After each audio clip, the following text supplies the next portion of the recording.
The road to the village was broken. Weeds pushed through the gravel, and the silence pressed heavy in the air. Not a single car. Not a single soul. Only my footsteps. When I finally reached the village, it was worse than I imagined. Rows of mud brick homes leaned like tired bones. Roofs sagged.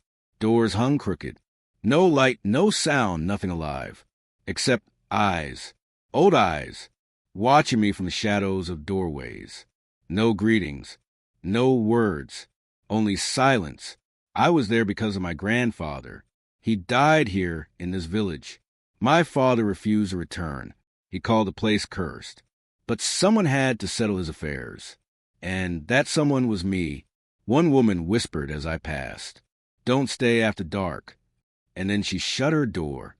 My grandfather's house stood at the edge of the fields, bigger than the others, but dead all the same. The shutters rattled. The air smelled of mold, and the rooms looked frozen in time, as if he left but never came back. That night I lit a lantern. The silence was unbearable. Then I heard it, a low murmur. Not the wind, not an animal. Voices. I pulled the shutters open. The street was empty.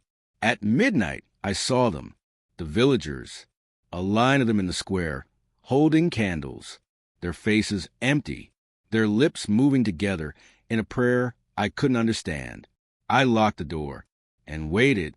Sometime past 2 a.m., the sound changed. Footsteps inside the house, dragging slowly across the floor, until they stopped right outside my room. And then a whisper, "Leave what is his." The next morning, I found the old man I'd seen before. When I told him what happened, he only shook his head.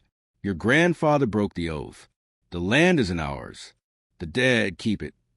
I should have left, but the road was blocked. A truck overturned. I had no choice. One more night. That evening, I searched the house.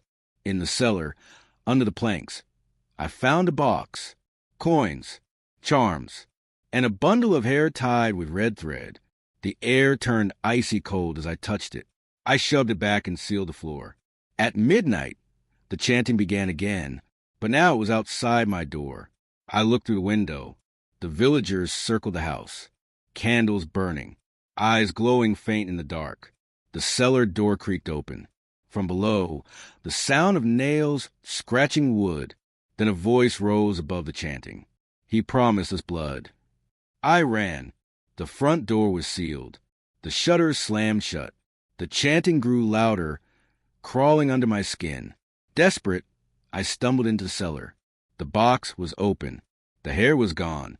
And from the shadows, it came, a broken figure, bent, rotting, eyes pale and blind. It whispered in a voice not meant for the living, "You stay in his place." I bolted through the fields, running until the highway lights burned in the distance. I didn't stop until morning. When I returned with police days later, the village was gone, empty, no people, no candles, no chanting. Only my grandfather's house remained. The door was locked, and carved deep into wood were 4 words. "You are the oath